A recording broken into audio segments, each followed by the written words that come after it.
بسم الله الرحمن الرحيم نحمده ونصلي على رسول الكريم أما بعد.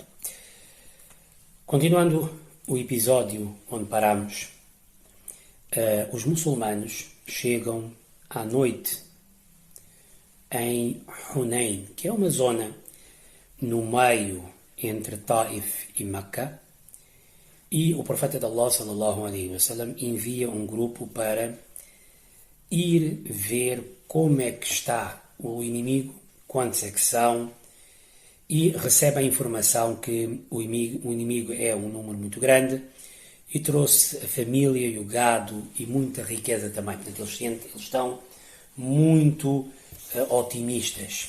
O profeta de Allah sallallahu alaihi wasallam apenas diz que, inshallah, amanhã o despojo todo será nosso. O que é que acontece? A guerra começa no dia a seguir e o Banu Thaqif, que são o povo de Taif, e mais os Hawazins, que eles juntaram-se, eles selecionam um vale e dentro deste vale eles estacionam algumas 100, 200 pessoas para chamar os muçulmanos para essa direção. Os muçulmanos vão, naturalmente, para a direção deles e a ideia era deixar os muçulmanos entrarem pelo vale para que lá de cima um forte contingente ficasse de arqueiros, estivesse preparado. A ideia qual era? Era que os muçulmanos entrassem pelo vale, naturalmente eles iam ter um confronto com este pequeno contingente e depois desse pequeno contingente eles iriam puxar os muçulmanos para este vale, para esta zona, e lá de cima os arqueiros iriam começar a disparar milhares de setas para baixo. E foi isso que aconteceu. Os muçulmanos entram, fazem o primeiro confronto e quando veem que realmente este pequeno contingente não chega, de repente eles são bombardeados por todo o contingente, o restante contingente de arqueiros que basicamente simplesmente começaram a disparar setas lá de cima. E isto realmente fez com que os muçulmanos entrassem em pânico. E este pânico fez com que todos eles começassem efetivamente a fugir. E com isso o outro contingente, o resto da tropa de Taif, também começaram efetivamente a atacar, aproveitando este pânico que os muçulmanos tiveram. Foi de tal maneira um caos que o profeta de Allah sallallahu alaihi wasallam ficou sozinho dentro da batalha, com Abu Bakr, Omar, Ali, Abbas, Abu Sufyan e mais alguns sahaba, e todo o resto fugiu. E isto foram momentos de muito pânico. E o profeta sallallahu alaihi wasallam começa realmente a mandar homens para chamarem outra vez as pessoas para as suas posições. Até pediu a Abbas radiallahu anhu, que era o seu tio, que tinha uma voz muito grande, para chamar e gritar o nome de cada tribo, o nome de cada líder, para os chamar outra vez. E isso, de uma certa maneira, e o próprio profeta sallallahu alaihi wasallam pegou no seu animal e avançou para a frente e disse: Ana nabiyyu la kadhib, ana ibn Abdul Muttalib, que eu sou um profeta, eu não sou um mentiroso, eu sou filho do Abdul Muttalib. Ou seja, o Abdul Muttalib dizia sempre, o avô dizia que um dos meus filhos será muito bravo. E aqui, pela primeira vez, visivelmente, viu-se o profeta. Até hoje, em grande parte das batalhas, o profeta sallallahu alaihi wasallam também participou, algumas vezes estava na tenda, outras vezes participou juntamente com as tropas, mas desta vez ele está sozinho, só tem algumas pessoas ao seu lado e ele avança contra o inimigo. Do outro lado estão milhares de inimigos a combaterem. Isso mostrou mesmo o quão grande guerreiro, bravo e valente foi o profeta de Allah sallallahu alaihi wasallam. Depois o profeta também manda também o seu primo Harith, que também manda-lhe para chamar as tropas, e o certo é que com o passar do tempo os muçulmanos conseguem outra vez reagrupar-se, começam outra vez, eles quando percebem que o profeta sallallahu alaihi wasallam está à frente, está a chamar, aquele pânico passou, porque aquilo foi um pânico que eles apanharam, porque eles viram muitas setas a virem por alto.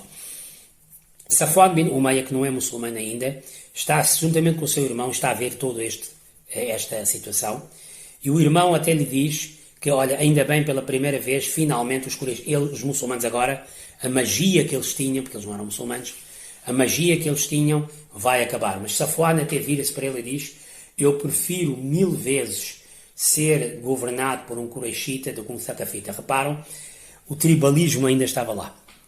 O profeta, quando realmente todos os muçulmanos voltam-se a agrupar outra vez, quase que acordaram desse momentâneo sono que caiu em cima deles, pânico que caiu em cima deles, o profeta sallallahu alaihi wasallam disse que Hamiyatil Watis, que é uma expressão que diz agora é que a guerra vai entrar no seu ponto quente, ou seja, até agora foram o início, as coisas correram mal, estávamos um bocadinho deslocados, mas agora já estamos outra vez todos, porque aquele efeito de surpresa já acabou, eles atiraram os arcos todos, já não podem não conseguem atirar mais, e agora estamos igual a igual. Ele pegou num punhado de areia e atirou em direção ao inimigo e fez uma duá para que o inimigo ficasse cego, e a partir daí os muçulmanos arrancaram. Eles aprenderam a lição. A lição de Hunain era mesmo: não podemos pensar que só porque hoje temos um grande exército que vamos ganhar na boa. Tal como em Badr, o facto de terem um pequeno exército também não significava que iam perder ou ganhar. No fim, independentemente de haver um grande exército ou um pequeno exército, se formos obedientes a Deus e fazermos as coisas como deve ser e formos justos, inshallah, a vitória será. E só será quando Deus assim entender. Eu acho que este início mau de Hunain foi uma chamada de atenção. A partir daí eles reagruparam-se e avançaram e praticamente acabaram com o exército. E nota-se que este povo de Hunain e de Hawazin, eles só tinham uma estratégia, que era essa: levar os muçulmanos para dentro do vale e lá de cima atirar setas e matá-los. O que eles não esperavam é que os muçulmanos espalhassem, naturalmente isso era normal, mas que os muçulmanos, eles estavam àquela espera que os muçulmanos iam fugir e não voltavam mais. Mas eles não esperavam que os muçulmanos reagrupassem.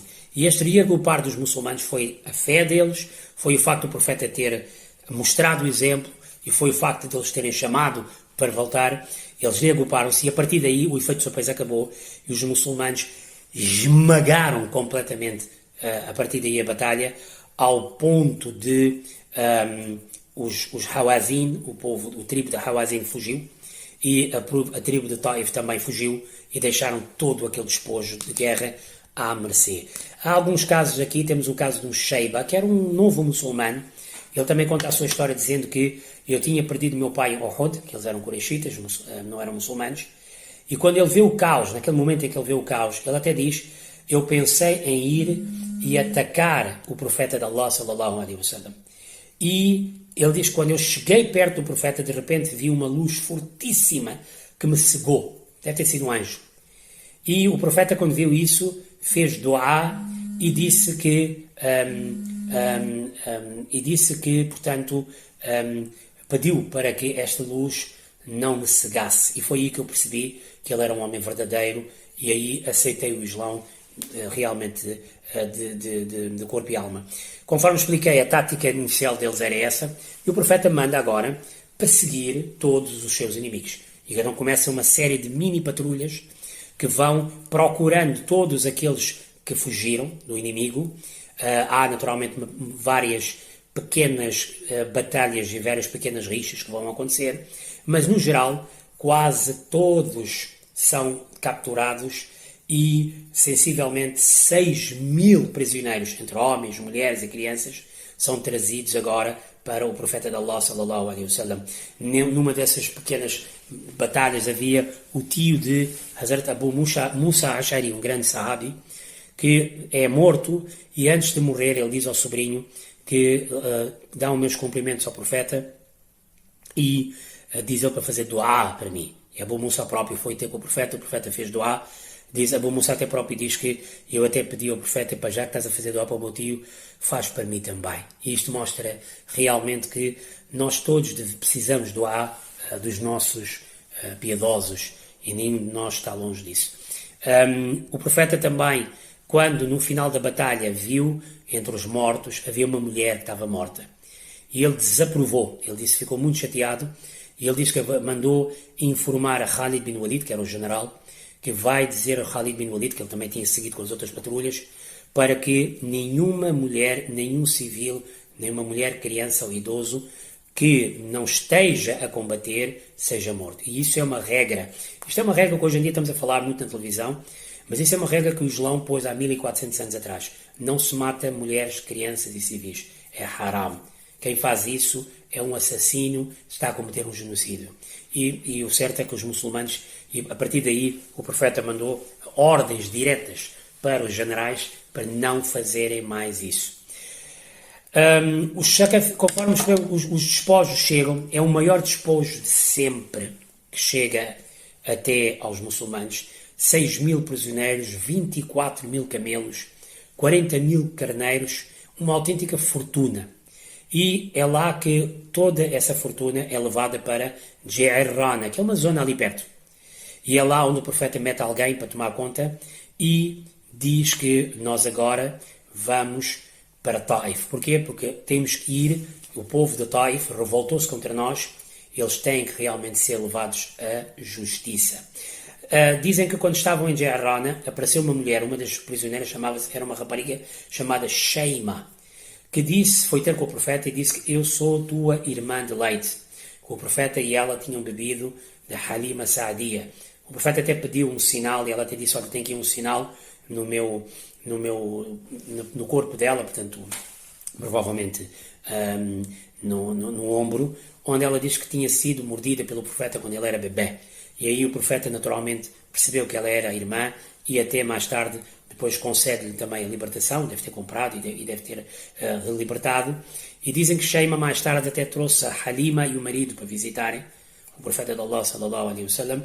E o profeta, quando viu Halima, a sua mãe de leite, até levantou-se e pôs um lenço no chão para ela. Não sabemos se ela converteu, muito provavelmente converteu, inshallah.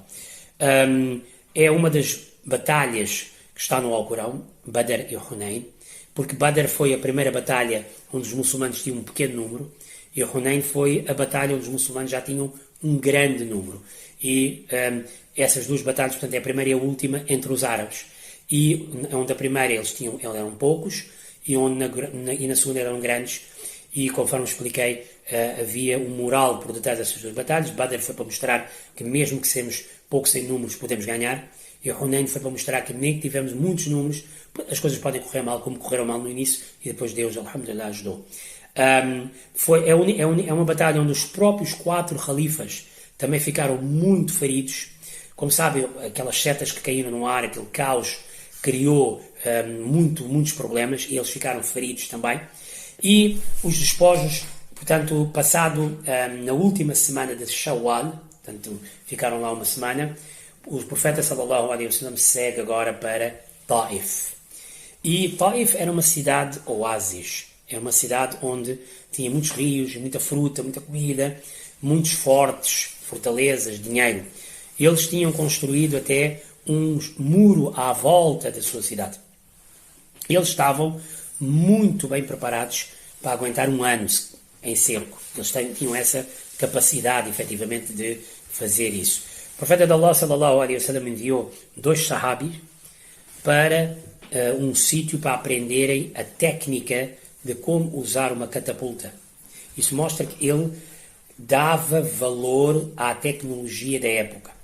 Também eles foram aprender como usar um martelo juntos para partir uma porta, aquelas portas grandes, e como usar a técnica da tartaruga, que é os soldados ficam embaixo de um escudo e depois vão lá para a frente. E eles aprenderam no espaço de alguns dias e vieram, e pela primeira vez uma catapulta foi construída por muçulmanos. Foi neste momento em Taif. Eles ficaram acampados numa zona onde hoje está a mesquita de Ibn Abbas, radiallahu anhuma, era lá onde eles ficaram acampados, e durante 2 semanas tentaram entrar pelas paredes da cidade, mas eram sempre, nunca, não tinham sucesso, ou porque realmente lá de cima as setas caíam, e às vezes era pedras, e às vezes era óleo. O certo é que sempre sem sucesso, até que o profeta de Allah, sallallahu alaihi wasallam, disse que é melhor nós voltarmos para trás. Mas havia muitos companheiros que queriam muito ganhar essa guerra.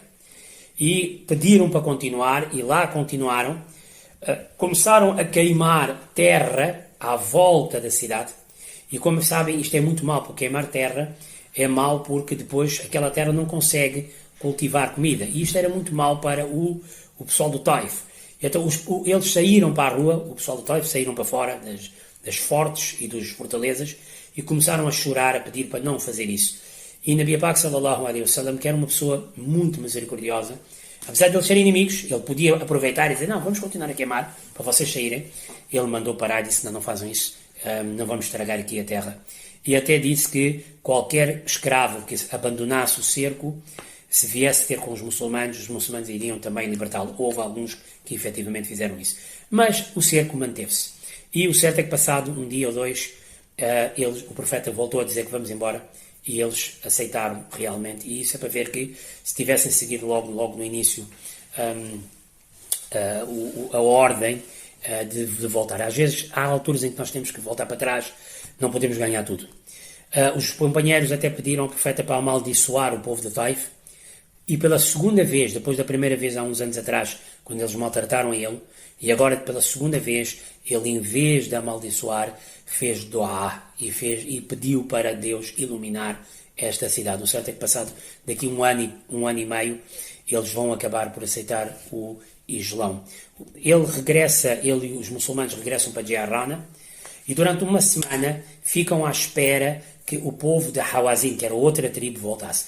Na realidade, ele ficou à espera porque ele queria que os Hawazin voltassem, convertessem, e em troca ele ia dar todo o despojo, toda aquela fortuna que eles tinham conseguido, ele ia dar àquela gente outra vez. Mas isto mostra que todos os incentivos, desde que sejam permitidos, são aceitos para puxar alguém para o Islão. Desde numa primeira fase ele vai entrar por causa do dinheiro, mas depois, inshallah, ele vai acabar por beber, porque nós acreditamos que o Islão é a via correta, então se ele beber, ele inshallah vai acabar por ficar. Passado uma semana ninguém veio buscar, nenhum dos Hawazins vieram, e então dividiu-se os despojos. Naturalmente há uma parte dos despojos que é dividido entre os soldados, e havia uma parte, havia 5 partes, uma parte era para o Estado, para o profeta sallallahu alaihi wasallam, para o Estado, e as outras 4 partes eram divididas entre os soldados. A parte que caiu do profeta, que é um quinto, ele começou a distribuir, e distribuiu entre os líderes coreixitas. Abu Sufyan recebeu mais 100 camelos, Safwan ibn Umayya mais 100, o Uyayna bin Hissan, que era um Ghatfani, o líder, também ganhou 100, Aqra bin Habis, que era de Banu Tamim, que era o líder, também 100, Muawiyah também, Haris bin Hisham, porque os novos muçulmanos, ele deu muito dinheiro e muitos camelos a eles. E ao ponto dos beduínos também, todos que estavam a vir a pedir, ele estava a dar, ele entregou toda aquela fortuna a eles, e até ficar sem nada. Até havia beduínos que também depois vinham atrás do profeta, houve um que até segurou o profeta e disse, dá-me dinheiro, e o profeta sallallahu alaihi wasallam muito calmamente foi dando até acabar efetivamente tudo. Ora, os Ansar, que eram o povo de Medina, estavam a ver isso e não disseram nada. Mas os mais jovens Ansar começaram a comentar entre eles que, nós não recebemos nada. Naturalmente eles devem ter recebido a parte como soldados, mas esse extra eles não receberam. E começaram a falar entre eles que sim, a gente ajudou muito e fez isso.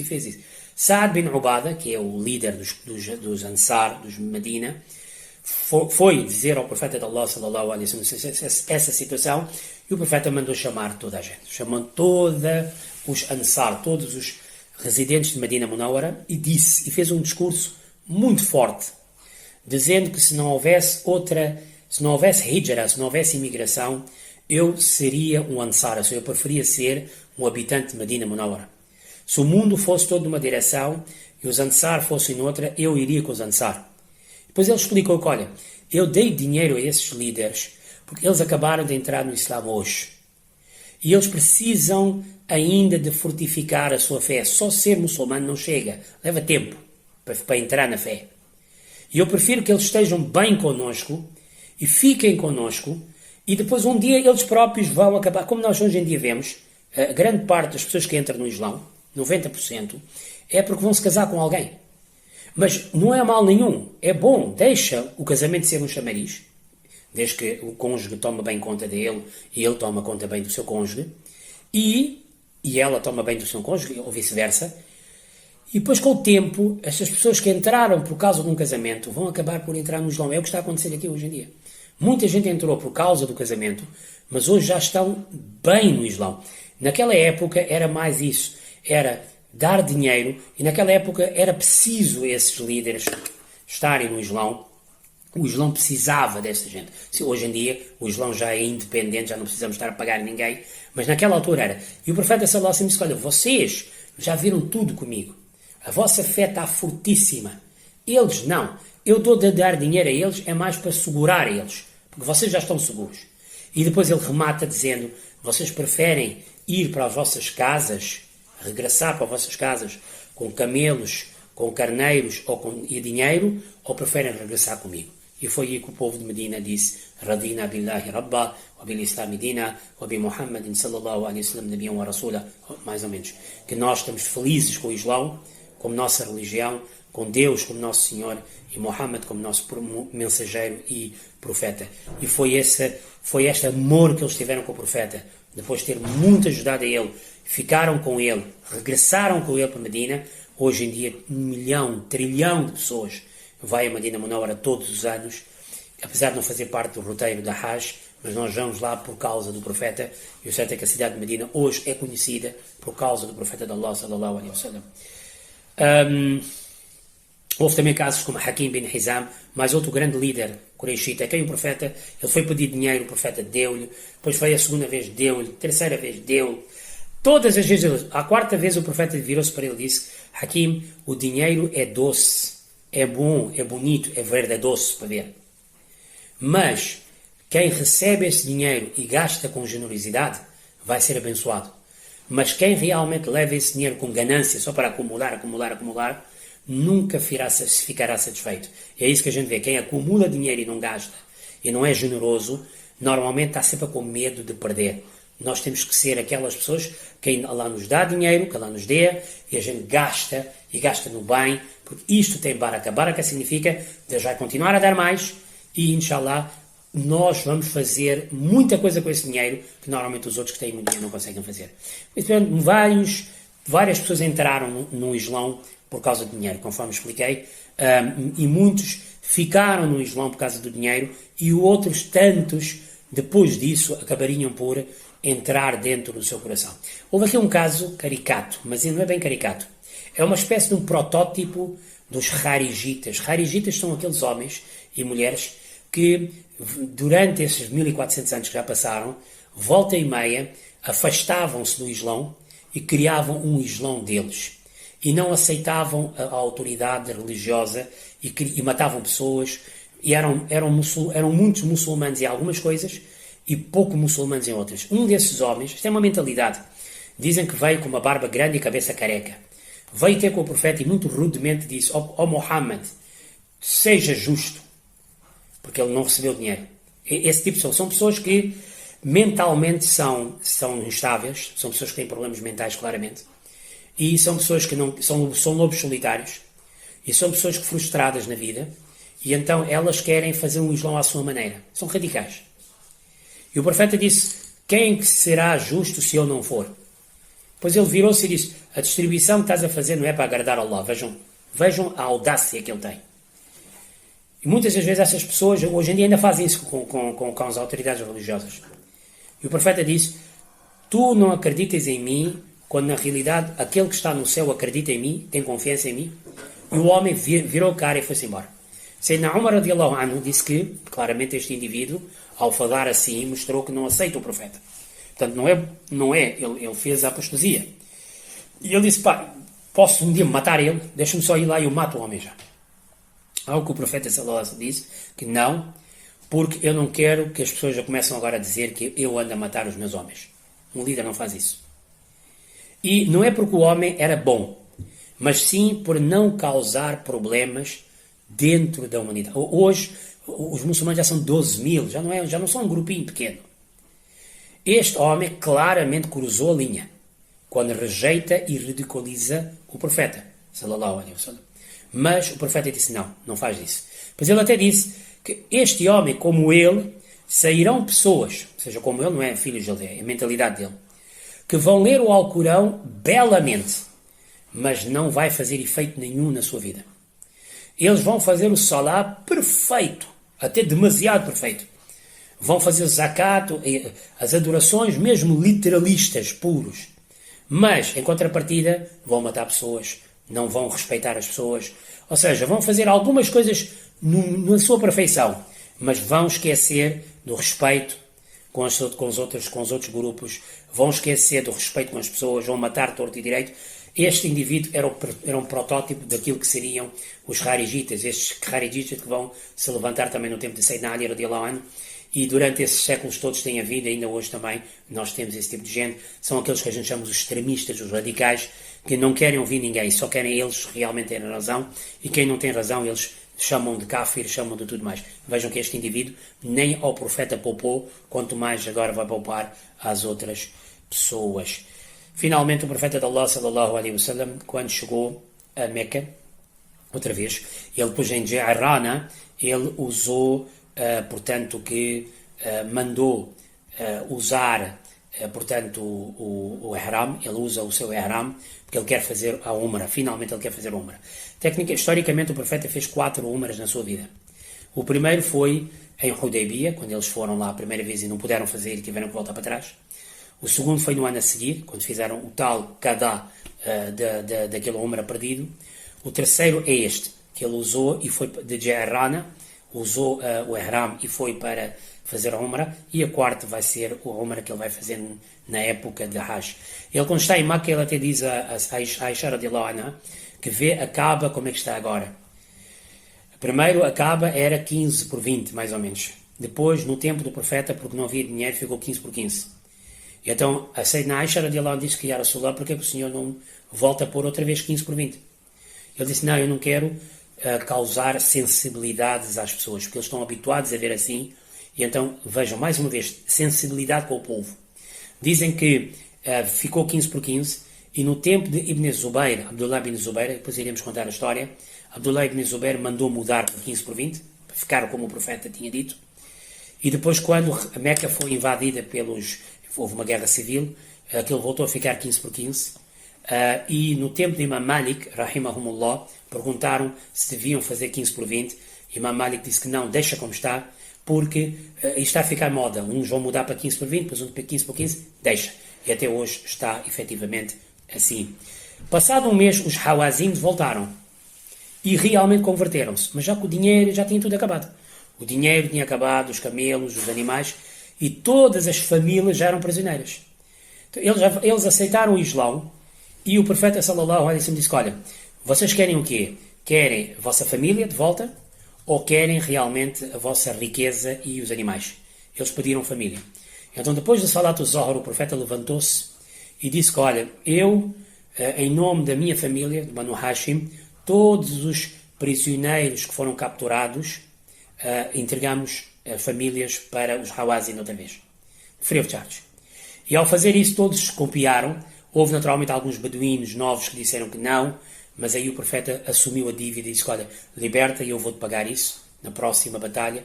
E assim eles devolveram quase os 6 mil prisioneiros de volta ao povo da Hawazin, e naturalmente o povo da Hawazin entrou no Islão, e o Islão ainda ficou ainda mais forte, com mais gente, e assim efetivamente ficou. Por isso é que depois no regresso, como vamos explicar, de Medina, eles ainda pararam em Meca, fizeram Umrah e depois seguiram para Medina Munawwara. Inshallah, para a semana iremos falar o que se passou a seguir. Wa akhiru da'wana alhamdulillahi rabbil alamin. Wa sallallahu ta'ala sayyidina Muhammad wa ala alihi wa sahbihi.